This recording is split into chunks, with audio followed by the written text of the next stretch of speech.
Hello students, this is Komal, your SST educator. Welcome back to your favorite channel Magnet Brains.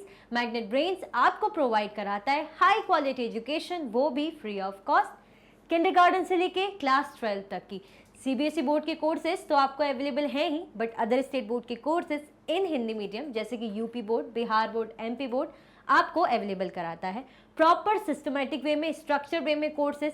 साथ में आपको daily practice sets के questions भी मिलेंगे, तो भाई डेली प्रैक्टिस भी कीजिएगा। ई नोट्स और ई बुक्स के लिंक्स भी डिस्क्रिप्शन बॉक्स में अवेलेबल है, तो भटकने की बात ही नहीं बनती है। आज हम क्या करेंगे देख रहे हैं आप, मोस्ट इंपॉर्टेंट क्वेश्चंस। इससे पहले हमने क्या किया था, एमसीक्यूज सॉल्व किए थे जो बहुत इंटरेस्टिंग थे, जिसके थ्रू क्या हेल्प हुई थी भाई, जिसके थ्रू ये हेल्प हुई थी कि कुछ भी जैसे प्लेस का नाम हो गया, कोई डेट हो गई, कोई स्पेशल क्रॉप्स की बात हो गई, कोई भी इवेंट की बात हो गई, तो कितनी जल्दी हमें वन वर्ड में याद हो जाता है। तो आज हम करेंगे मोस्ट इंपॉर्टेंट क्वेश्चंस, जो जो इंपॉर्टेंट होते हैं, जो आपके लिए वन टाइम रिविजन के लिए हेल्पफुल होते हैं। तो चलिए देखते हैं। Why do farmers grow some crops in some areas and not in other areas? भाई क्या है ये, आपका सबसे पहले तो है वेरी शॉर्ट क्वेश्चन है, उसका सबसे क्वेश्चन जो है पहला क्वेश्चन है, क्या पूछा है इसमें कि जो फार्मर्स जो क्रॉप्स है ग्रो करते हैं, जो भी अनाज वो उगाते हैं, ठीक है, सम एरियाज में and not in other areas. ऐसा क्योंकि कुछ कुछ एरियाज में उगा रहे हैं वो वाली क्रॉप और दूसरी जगह नहीं ग्रो कर रहे हैं। इसका रीजन क्या है, इसका रीजन चलिए देखते हैं। Farmers do this because different plants grow in different conditions. जैसे कि मैंने बताया था कि फिजिकल कंडीशन या फैक्टर्स हो गए, क्लाइमेटिक फैक्टर्स डिफर करते हैं, अलग अलग होते हैं। ऐसा नहीं है कि भाई यहाँ पे अगर जो है केले की फसल अच्छी उग रही है तो यहाँ दूसरे स्टेट पे भी केले अच्छे उगेंगे।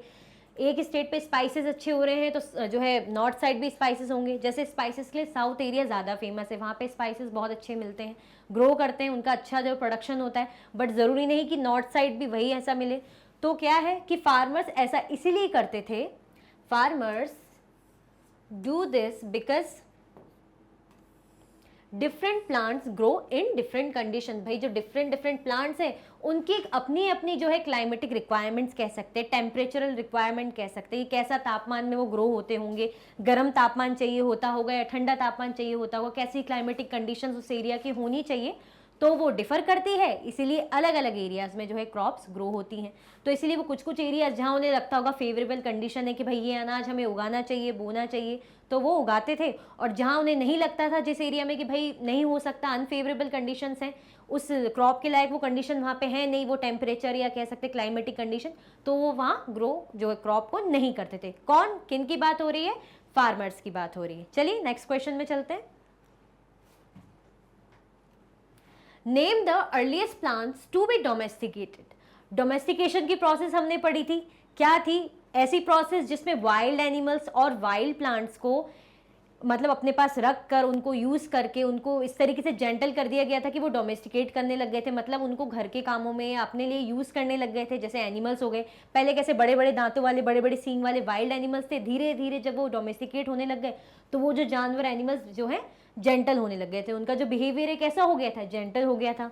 तो ऐसे ही प्लांट्स की बात है, प्लांट्स के साथ भी सेम जो है स्टोरी थी कि भाई पहले वाइल्ड प्लांट्स थे तो उनको जब ग्रो करने लगे अपने पास, जैसे रखने लगे अपने घर के आसपास, तो क्या होने लगे, उनका भी जो नेचर थोड़ा चेंज हो गया। ठीक है, तो भाई जो सबसे पहले क्या पूछा है कि प्लांट्स जो डोमेस्टिकेट किया गया था वो कौन सा प्लांट था, याद है, व्हीट एंड बार्ले हमने किया था। चलिए देखते हैं भाई, जो सबसे पहले अर्लीस्ट प्लांट जो डोमेस्टिकेट किए गए थे वो क्या थे, जैसे कि मैंने अभी आपको बताया, वो है व्हीट और बार्ले। भाई भूलना मत, कौन से है, व्हीट एंड बार्ले। फिर से बोल रही हूँ, व्हीट एंड बार्ले हैं जो सबसे पहले डोमेस्टिकेट किया गया था। चलिए देखते हैं next question. Give one feature of the houses इन मेहरगढ़। मेहरगढ़ जो जगह, एक साइट मिली थी, वहाँ के हाउसेस कैसे थे, मतलब उनका कुछ फीचर याद है, मैंने बताया था वो किस शेप के थे, उनके अच्छे इंटरेस्टिंग से शेप थे। और पहली बात, मेहरगढ़ है कहाँ, मेहरगढ़ बोलन पास एक जगह मैंने बताई थी, जो बोलन पास की जगह है वहाँ उसके पास में है मेहरगढ़। और ये क्या है, एक इंपॉर्टेंट रूट है, एक रास्ता है, एक इंपॉर्टेंट रूट है, कहाँ जाने का, ईरान जाने का। तो जो वहाँ के घर थे उनके फीचर्स कैसे थे, आई थिंक रेक्टेंगुलर थे क्या या ट्राइंगुलर थे, कैसे थे, इस टाइप की एक इमेज थी ना, ऐसे बनाई गई थी इस टाइप की। मैं एग्जैक्टली तो वैसे मेरे से नहीं बनेगा, बट इस टाइप के थे, कुछ ऐसे में हो गए, याद आ जाए शायद आपको। तो ये किस शेप के लग रहे हैं, किस शेप के लग रहे हैं आपको? ये कोई शेप समझ में आ रहा है? एग्जैक्टली ना रेक्टेंगुलर है ना स्क्वायर है, तो बेसिकली वो कैसे शेप के थे भाई? स्क्वायर और रेक्टेंगुलर, दोनों टाइप में आप कह सकते हैं, ठीक है। Houses at Mehrgarh were usually square और रेक्टेंगुलर शेप के, मतलब जो कैसे थे यूजुअली, जो ज्यादातर स्क्वायर और रेक्टेंगुलर शेप के फॉर्म थे। कहाँ की बात हो रही है? मेहरगढ़ की, ठीक है। चलिए नेक्स्ट क्वेश्चन में चलते हैं। Mention 2 purposes for which grains had to be stored. ऐसे कोई 2 पर्पस, 2 कारण बताइए जिनके मतलब जिनके यूज के लिए कि हम ग्रेन्स को स्टोर करके रखते थे, अनाज को सेव करके स्टोर करके रखते थे। भाई क्या थे वो 2 कारण? देखते हैं।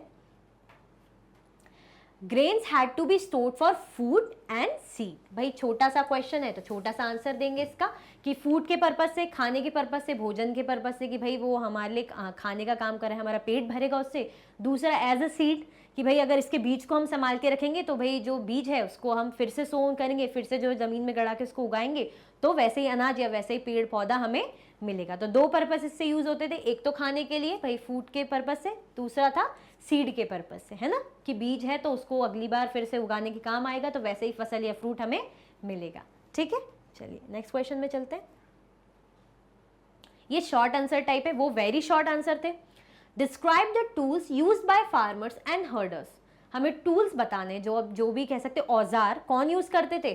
फार्मर्स और हर्डर्स। फार्मर मतलब जो किसान वगैरह बन गए थे, खेती बाड़ी करने लग गए थे, अनाज उगाने लग गए थे। और हर्डर्स कौन? जो भाई पशुपालन करने लग गए थे, पशुओं को पालने लग गए थे, एनिमल्स को पालने लग गए थे, ठीक है। चलिए, stone tools have been found from many sites. बहुत सी साइट से अलग अलग स्टोन टूल्स मिले थे, है ना। सबसे ज्यादा स्टोन टूल्स ही फेमस था, मैंने बताया था ना, किफायती। भाई बोन से भी बने होते थे, वुड से भी मिले थे, बट सबसे ज्यादा किफायती लॉन्ग टर्म यूज के लिए कौन था बेस्ट? वो था स्टोन टूल्स। तो स्टोन टूल्स मिले थे भाई बहुत सी साइट से। साइट्स मतलब वही जहाँ से हमें रिमेन्स मिलती हैं चीज़ों की, भाई पता चलता है कि उस टाइम पे ये औजार या ये टूल्स यूज़ हुए हैं, उस ज़माने का है, उस राजा महाराजा के ज़माने का है, ठीक है। तो हमें साइट से चीज़ें इन्फॉर्मेशन ये मिलती है। तो स्टोन टूल्स मिले थे। They are often different from the palaeolithic tools and are called neolithic. मतलब पैलियोलिथिक पीरियड पढ़ा था ना हमने, सबसे पुराना युग, स्टोन एज की बात हो रही, सबसे पुराना और सबसे लंबा स्टोन एज का टाइम था, जिसमें क्या था, जिसमें ऑलमोस्ट 99% हमारी हिस्ट्री कवर होती है, ये समझ लीजिए, ठीक है। तो उस टाइम के थे, मतलब उससे थोड़ा डिफरेंट थे। अब उससे डिफरेंट थे तो हमने 2 और पढ़े थे। हमने पढ़े थे एक मिडिल टाइम के जो थे स्टोन एज के, जैसे मीजोलिथिक, फिर एक जो नए स्टोन एज था उसको हम बोलते थे नियोलिथिक। तो ये किस टाइप के थे? ये नियोलिथिक टाइप के थे। और किसकी बात हो रही, कौन से टूल्स हमें मिले थे? स्टोन टूल्स मिले थे, ठीक है। There were tools that were polished so as to give a fine cutting edge. मतलब इतनी अच्छी, मतलब फाइन कटिंग एज थी उनकी, मतलब बिल्कुल प्रॉपर, जैसे हम जो है नाइफ वगैरह देखते कितनी प्रॉपर उनकी वो रहती, एज रहती, धार तेज रहती, कि किसी भी चीज़ को काटने वाटने के लिए हमें बहुत ईजी हेल्प मिल जाती है। तो क्या है कि कैसे टूल्स थे, इतने प्रॉपरली पॉलिश्ड थे, और उनकी जो फाइन कटिंग एज थी, मतलब जो उनका जो उनसे कटिंग वगैरह होती थी बिल्कुल प्रॉपर फाइनली चॉप कर सकते थे, है ना। तो ऐसी एज थी। एज मतलब होता है किनारा, एज होता है जिसको बोलते हैं किनारा, ठीक है, fine cutting as. And Motors and pastels were use for grinding grain. Motor and pastels मतलब वो जो कूटते हैं, जो ओखली टाइप का होता है ना, एक बड़ी ओखली होती है जिसमें आप जैसे मिर्ची वगैरह कूट के मसाला बनाते हैं, या आप कुछ भी ऐसे हार्ड चीज़ जैसे कूटते हैं, जैसे मूंगफली वगैरह आपने कूट लिया, कुछ भी अनाज कूट लिया, तो ऐसे छोटे फॉर्म में भी होता है, तो मोटर एंड पेस्टल्स बोलते हैं उसको, ठीक है। मोटर एंड पेस्टल्स यूज होते थे, ठीक है, फॉर ग्राइंडिंग ग्रेन, भाई वो ग्राइंड करने के लिए, ठीक है। एंड अदर प्लांट प्रोड्यूस, और भी प्लांट प्रोड्यूस को भी ग्राइंड करने के लिए यूज होते थे। Mortars and pestles are use for grinding grains even today. भाई जो मैंने जैसे कि बताया ना कि आजकल आप भी देखेंगे, जैसे आपको लौंग वगैरह या कुछ भी छोटे मोटे कह सकते हैं, काली मिर्ची वगैरह आपको कूटना हो, यूज़ करना हो, तो छोटे से वो रहते हैं लोहे के, तो आप उनको ऐसे कूटते हैं, तो आज भी यूज़ हो रहे हैं, आप देख रहे हैं, मैं भी इवन यूज़ करती हूँ। तो आज के टाइम में भी मोटर एंड पेस्टल्स यूज़ होते हैं, ठीक है। However, Paleolithic tools were still used for some purposes. Some tools were also made of bone. भाई जो है स्टोन टूल्स तो Paleolithic टाइम के आज भी यूज होते हैं, बट कुछ टूल्स उस जमाने में ये भी कह सकते हैं बोन से बने थे। जैसे कि मैंने बताया ना, बोन्स था, वुड था, ये बोन है, हड्डियों से भी बने होते थे एनिमल्स की, वुड से भी होते थे, और साथ में स्टोन टूल्स। बट सबसे ज़्यादा किफ़ायती जो यूजफुल लॉन्ग टर्म यूज़ के लिए स्टोन टूल्स यूज होते थे, ठीक है। चलिए नेक्स्ट क्वेश्चन में चलते हैं। Describe the burials at the site of Mehrgarh. Mehrgarh की बात करें, मेहरगढ़ कहाँ बताया था मैंने जस्ट अभी 2 क्वेश्चंस पहले, कहाँ था? वो था बोलन पास, जो कि एक रूट है, कहाँ जाता है? ईरान के लिए एक इंपॉर्टेंट रूट है, ठीक है। बोलन पास के पास था क्या? मेहरगढ़, ठीक है। तो भाई हमें साइट, जो बरियल साइट मतलब भाई बरियल्स मिले थे, जो मतलब लाशें वगैरह उस टाइम पे जो बरी करते होंगे डेड बॉडीज को, तो ऐसी बहुत सारी साइट्स मिली थी, कहाँ पे? मेहरगढ़ में, ठीक है। When people die, their relatives and friends generally pay respect to them. मतलब वहाँ पे ऐसा था कि जब भाई पीपल डाई करते हैं, जब वो मतलब मर जाते थे, तो जो उनके रिलेटिव्स हो गए या फ्रेंड्स हो गए, तो उनको एक रिस्पेक्ट देते थे, है ना। क्या देते थे उनके, जब पीपल डाई हो जाते थे, ठीक है। कौन देते थे? उनके रिलेटिव्स हो गए, फ्रेंड्स हो गए। People look after them perhaps in the believe that there is some form of life after death. मतलब जो लोग थे वहाँ के, जैसे फ्रेंड्स हो गए, रिलेटिव्स हो गए, वो उनका ध्यान रखते थे, है ना, उनका ध्यान रखते थे कि भाई इस जो जन्म है, यहाँ तो उनकी मृत्यु हो गई, वो मर गए, बट अगले जन्म में भी उनको एक जीवन मिलेगा, ऐसा वो सोच के चलते थे, तो उनका ध्यान रखते थे, ठीक है। Burial is one such arrangement. अब क्या था? बरियल एक अरेंजमेंट था, एक प्रोसेस थी, क्या थी? Several burial sites have been found at Mehrgarh. In one instance the dead person was buried with goats which were probably meant to serve as food in the next world. वही बात कर रहे हैं ना कि इनके जो रिलेटिव्स है, फ्रेंड्स, वो क्या सोच के चलते थे कि भाई अगले जन्म में इनको मतलब इनको कोई सुविधा प्रदान हो, कोई इन्हें दिक्कत ना आए, तो उनका ख्याल रखते थे। उनकी जो बरियल साइट्स थी, मतलब बरीड करते थे जब उन्हें, तो क्या करते थे, एक मतलब इंस्टेंस ये भी मिला, एक चीज़ उन्होंने ये भी नोटिस करी, जब आर्कियोलॉजिस्ट ने देखा होगा, क्या मिला था उनको कि भाई जो डेड पर्सन है उसको किसके साथ बरी करके रखा था? बरीड करके रखा था गोट्स के साथ, मतलब उनके साथ बकरी को भी गड़ा के रखा था उस जगह पे। मतलब इंसान मरा, उसकी डेड बॉडी के साथ किसको रख दिया था? बकरी, गोट को भी गड़ा दिया था, ठीक है। Which were probably meant to serve as food in the next world.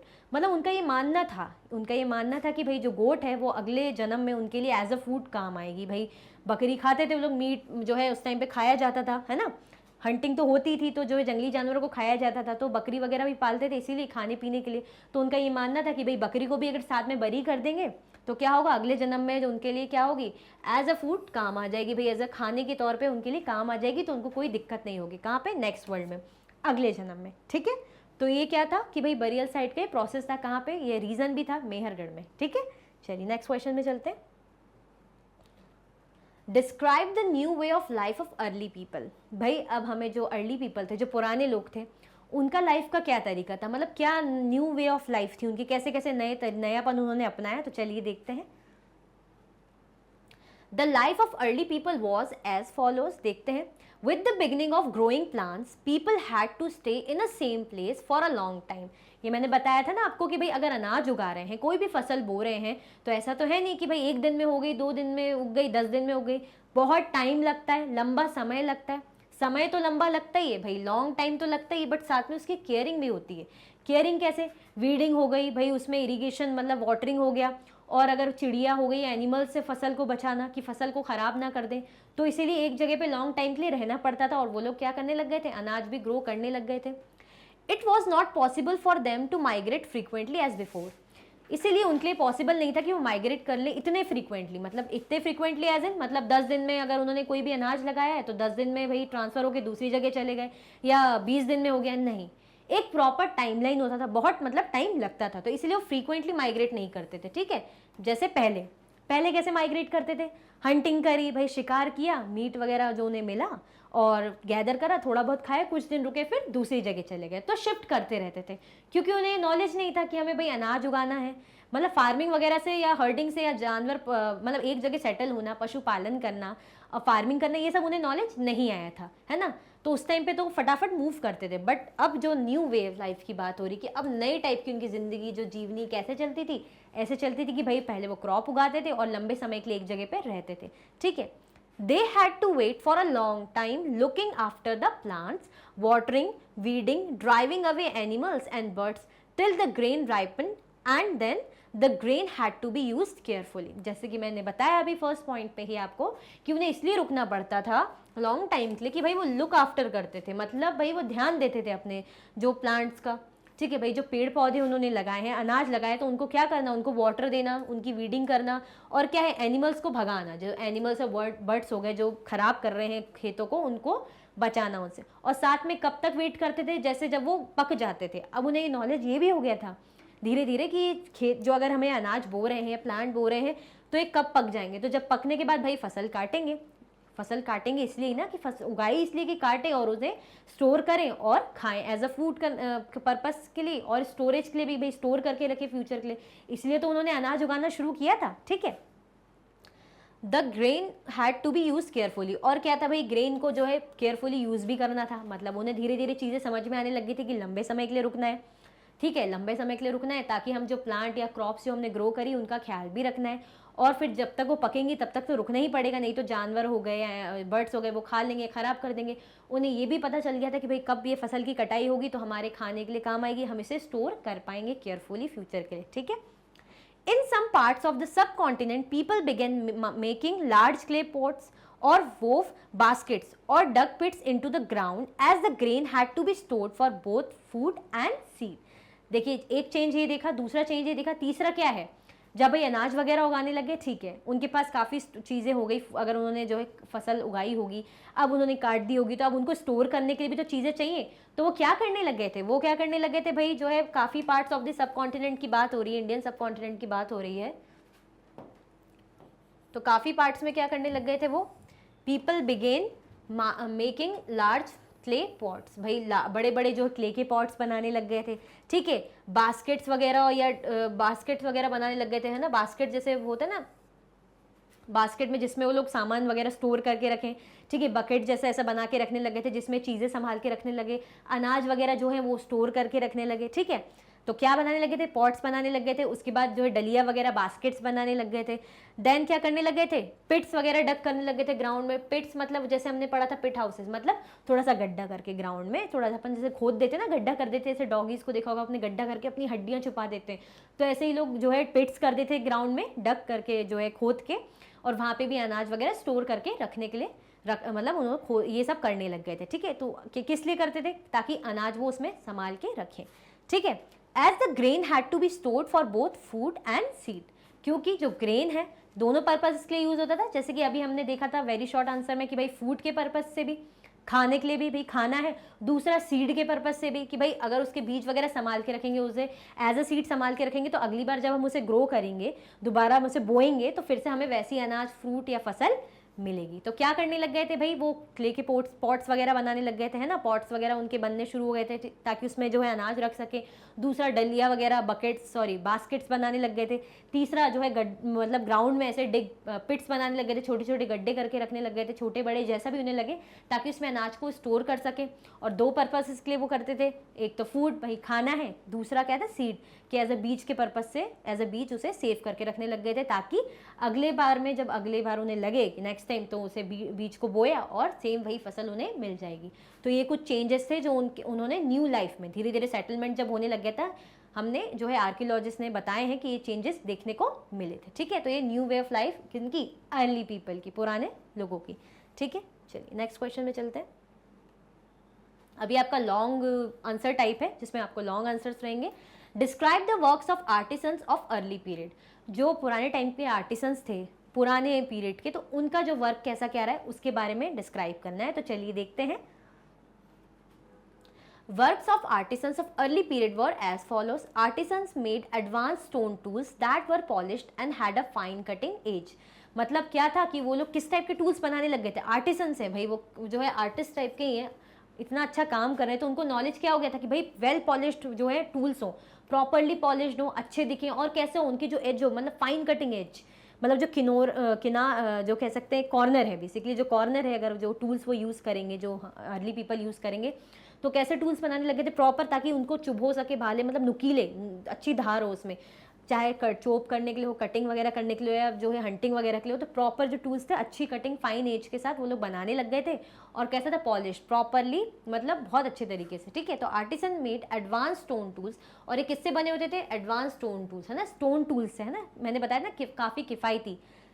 That were polished, जो पॉलिश्ड थे प्रॉपरली, है ना, जैसे अपन बोलते हैं पॉलिश वगैरह करते हैं, तो प्रॉपरली पॉलिश थे। और कैसी थी, उनकी जो एज थी, जो किनारे थे, बिल्कुल फाइन, बिल्कुल प्रॉपरली, बिल्कुल अच्छे थे, ताकि जो है अगर आपको कुछ भी फूड या जो काटना है या हंटिंग करनी है तो प्रॉपरली उनके लिए यूजेबल हो। ठीक है, various kinds of decorated pots have been found which were use for storing things. और बहुत कलरफुल डिजाइन वाले पॉट्स भी मिले, है ना। डेकोरेटेड पॉट्स मतलब अच्छा डेकोरेशन भी होने लगी, पहले तो पॉट्स था बट जो है पॉट्स में क्या होने लगी, डेकोरेशन भी होने लगी ताकि वो अच्छे दिखे हो। और वो किस लिए यूज होने लग गए, स्टोरिंग थिंग्स। अब थिंग्स में चीज़ें कोई भी आ सकती है, यहाँ तो हमने लास्ट क्वेश्चन में पढ़ा था अनाज वगैरह स्टोर करने के लिए, ग्रेन स्टोर करने के लिए, बट थिंग्स मतलब कोई भी चीज़ जो उन्हें ऐसा लगता है स्टोर करना चाहिए, तो पॉट्स को डेकोरेट करने लग गए थे, सजाने लग गए थे, साज सज्जा में लग गए थे, और उसमें कोई भी चीज़ वो स्टोर करके रखने लग गए थे। This was the beginning of using pots for cooking food, specially grains like rice, wheat and lentils. ठीक है, this was the beginning of using pots, मतलब ये शुरुआत क्या हुई थी। अब जो पॉट्स थे वो किस लिए भी यूज होने लग गए थे, कुकिंग के लिए। भाई अब उसमें क्या बनता था, उसमें अच्छी अच्छी दाल, राइस वगैरह या पल्सेस बनने लग गए थे, राइस हो गया, व्हीट हो गया, है ना, लेंटिल्स बनने लग गए थे, है ना। तो फूड पर्पस से भी यूज होने लग गया था, ताकि उसमें क्या है, खाना रख के उसको पकाने लग गए थे, तो पॉट्स इसलिए भी यूज होने लग गए थे। और कौन से स्पेशली मैंने बताए थे, जैसे चावल हो गए जो आपके फेवरेट ही रहते हैं, भाई व्हीट हो गया, और लेंटिल्स दाल वगैरह, ठीक है। Besides these, people also began weaving cloths using different kinds of materials, for example cotton. अब उनको ये भी नॉलेज आ गया था कि क्लॉथ्स वगैरह जो पहनने लग गए थे, पहनते ही थे वो जैसे भी डिज़ाइन के, पहले कैसे पहनते, पहले तो जैसे जानवरों की खाल वगैरह पहन लिया, ठीक है, बट धीरे धीरे जब नॉलेज हुआ तो क्लॉथ्स वगैरह की वीविंग मतलब उसकी सिलाई वगैरह भी शुरू कर दी उनने, है ना, उनको बोना बुनना वगैरह शुरू कर दिया, है ना, क्लॉथ्स को। और डिफरेंट काइंड्स ऑफ मटेरियल, और अलग अलग मटेरियल के क्लॉथ्स तो ठीक है, बट उन्हें ये भी नॉलेज हो गया था कि अलग अलग मटेरियल का कपड़ा, जैसे हम बोलते हैं ना कि भाई सिल्क का कपड़ा दिखाओ, है ना, या सैटिन का कपड़ा दिखाओ, जॉर्जेट का दिखाओ, कॉटन का दिखाओ, तो इस टाइप के अलग अलग मटेरियल वो यूज़ करने लग गए थे। तो उनके मतलब उन मटेरियल को सिल के उनको बुन के वो कपड़े बनाने लग गए थे। जैसे एग्जाम्पल क्या हो गया, कॉटन का, है ना, कॉटन का एग्जाम्पल इन्होंने दिया है, ठीक है। तो ये क्या था, वर्क जो आर्टिसंस करते थे अर्ली पीरियड में। चलिए, describe the traces of bones from the sites of Mehrgarh. भाई जो ट्रेसेस मिली है, जो कुछ भी एविडेंसेस मिले हैं बेसिकली बोन्स के, कहाँ की बात हो रही है, ये कहाँ की बात हो रही है, हम बात कर रहे हैं मेहरगढ़ की। मेहरगढ़ मैंने बताया था ना कहाँ है, बोलन पास के पास, जो कहाँ है, एक अच्छा एक इंपॉर्टेंट रूट है, कहाँ जाने का, ईरान जाने का, ठीक है। चलिए देखते हैं। Traces of bones of various animals have found at the site of Mehergarh. It was probably one of the places where women and men learned to grow barley and wheat and rear sheep and goats for the first time in this area. It is one of the earliest villages that we know about. मतलब क्या है, क्या क्या मिला था, हम बात कर रहे हैं ट्रेसेस ऑफ बोन्स मिले थे एनिमल्स की, तो क्या कैसे पता चला, ठीक है। तो it was probably one of the places where women and man learn to grow barley and wheat. मतलब एक उन्होंने पता करा कि भाई ये एक ऐसी जगह थी जहाँ पे मैन एंड वुमेन क्या ग्रो करने लगे थे, भाई कौन सी, सबसे पहले बार्ले एंड व्हीट की फसल वो बोने लग गए थे। And rear sheep and goats, मतलब उनको जब बोन्स ये सब मिले तो ये चीज़ों से उन्हें जानकारी मिली कि भाई जो मैन एंड वुमेन थे व्हीट एंड बार्ले उगाने लग गए थे, सबसे पहले जो है अर्ली क्रॉप्स उन्होंने ग्रो की थी। और सबसे पहले एनिमल जो उन्होंने रियर करना स्टार्ट करा था, पशुपालन स्टार्ट किया था, किसका किया था भाई, जो है भेड़ें हो गई, बकरियां हो गई, for the first time in this area, ठीक है।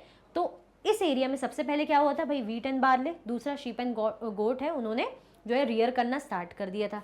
It is one of the earliest villages that we know about. ये एक कह सकते हैं बहुत ही पुराना विलेज है, साइट कह सकते हैं जिसके बारे में इन्हें पता चला था, ठीक है।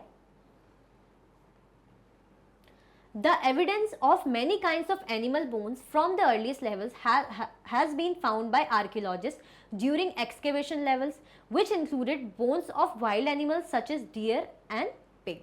मतलब अब बोन्स की बात हो रही है, तो क्या क्या मिला था जब आर्कियोलॉजिस्ट ने एक्सकेवेशन किया था, मतलब खुदाई की थी, तो किन किन के बोन्स मिले थे उनको, जैसे डियर, हिरण के और सुअर, पिग के।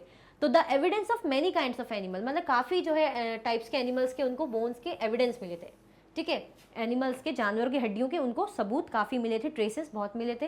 From the earliest level has been found by archaeologist during excavation levels, मतलब उनके जो अलग अलग उन्होंने एक्सकेवेशन किए होंगे उस एरिया में, तो उन्हें क्योंकि हम मेहरगढ़ की बात करें तो मेहरगढ़ में जब उन्होंने एक्सकेवेशन किया था, खुदाई की थी, तो अलग अलग टाइप के एनिमल्स की क्या मिली थी, उन्हें हड्डियाँ मिली थी, ठीक है। Which include bones of wild animals, और उसमें क्या क्या इंक्लूडेड था, वाइल्ड एनिमल्स, जो जंगली जानवर है उनकी हड्डियाँ मिली थी। जैसे इसमें अगर उस टाइम पे क्या ये वाइल्ड ही थे, तो इधर डियर की बात हो रही है या पिग की बात हो रही है, ठीक है। In later levels they found more bones of sheep and goat and in still later levels cattle bones are most common. मतलब एक अलग अलग लेवल पे खुदाई। जैसे सबसे पहले अगर उन्होंने की होगी शुरू के लेवल में, शुरू में उनको जिस चीज़ का मिल गया ठीक है, फिर नीचे जब उन्होंने और खोदा तो उनको और जानवरों की हड्डियाँ मिल गई, ठीक है। तो अभी क्या है, लेटर लेवल्स, मतलब अगर बात की बात करी जाए तो उन्हें क्या मिला था, और ज़्यादा हड्डियाँ मिली थी। किन की मिली थी भाई, शीप की मिली थी और गोट की मिली थी, ठीक है। बात के लेवल्स में जब उन्होंने खोदा, फिर उनको जब कैटल बोन्स मिली थी और मोस्ट कॉमन कैटल की बोन्स भी मिली थी। और कैटल में क्या क्या आ जाते हैं, जैसे हमारे गाय भैंस आ जाती है ना, तो ये कैटल के फॉर्म में आ जाते हैं। तो किन किन की हड्डियाँ मिली थी, शीप एंड गोट की मिली थी। मतलब बाद में भी जब उन्होंने खुदाई करी तो और ज़्यादा हड्डियाँ शीप एंड गोट की उन्हें मिली थी। फिर साथ में किसकी मिली थी, कैटल्स की बोन्स भी मिली थी। This implies that the sheep goat and cattle were reared by people in later period. इससे मतलब प्रूफ होता है, ये हम समझ सकते हैं कि भाई बाद के वक्त में क्या क्या रियर करने लग गए थे, किन किन एनिमल्स का पशुपालन शुरू कर दिया था, पालना शुरू कर दिया था। हम बात करेंगे जैसे sheep, goat and cattle. Cattle में आपका गाय भैंस आ जाता है, ठीक है। चलिए, सो इसी के साथ आपका जो है मोस्ट इंपॉर्टेंट क्वेश्चंस जो है एंड होते हैं। आपने देखा क्या क्या इंपॉर्टेंट है, सबसे ज़्यादा डोमेस्टिकेशन की प्रोसेस का हमने देखा, कौन सी वीट जो है सॉरी फसलें जो सबसे पहले ग्रो करना स्टार्ट हुई थी, कौन से एनिमल सबसे पहले डोमेस्टिकेट किए थे, तो हमने जाना, बहुत अच्छे से समझा। इसी के साथ आपकी वीडियो एंड होती है। अगर आप और भी लेक्चर्स की वीडियोस देखना चाहते हैं तो मैग्नेट ब्रेन्स के आप यूट्यूब चैनल पे देख सकते हैं, एप्लीकेशन पे देख सकते हैं, वेबसाइट पे देख सकते हैं। ई नोट्स और ई बुक्स की लिंक आपको डिस्क्रिप्शन बॉक्स में अवेलेबल है। साथ में कुछ हाई क्वालिटी के कोर्सेज हैं जो कि आपको 100% फ्री अवेलेबल है, जैसे कि CBSE board, Delhi board, Bihar board, UP board, MP board, Rajasthan board, वैदिक मैथ्स क्रैश कोर्स और स्पोकन इंग्लिश के कोर्सेज आपको अवेलेबल हैं। आप मैग्नेट ब्रेन्स के हिंदी मीडियम चैनल को भी जरूर देखें, सब्सक्राइब करें। बहुत इंटरेस्टिंग और नॉलेजेबल वीडियोस आपको वहां देखने को मिलेगी। आप हमें अदर प्लेटफॉर्म पर भी फॉलो कर सकते हैं, जैसे कि फेसबुक, इंस्टाग्राम, एक्स, टेलीग्राम और व्हाट्सएप पे। भाई वीडियो को लाइक करना तो बिल्कुल मत भूलें, ये आपकी जिम्मेदारी है, और शेयर करते चलें, ये बहुत बड़ी जिम्मेदारी है। चैनल को सब्सक्राइब करना बिल्कुल भी ना भूलें। अपना ख्याल रखें। Thank you so much for watching.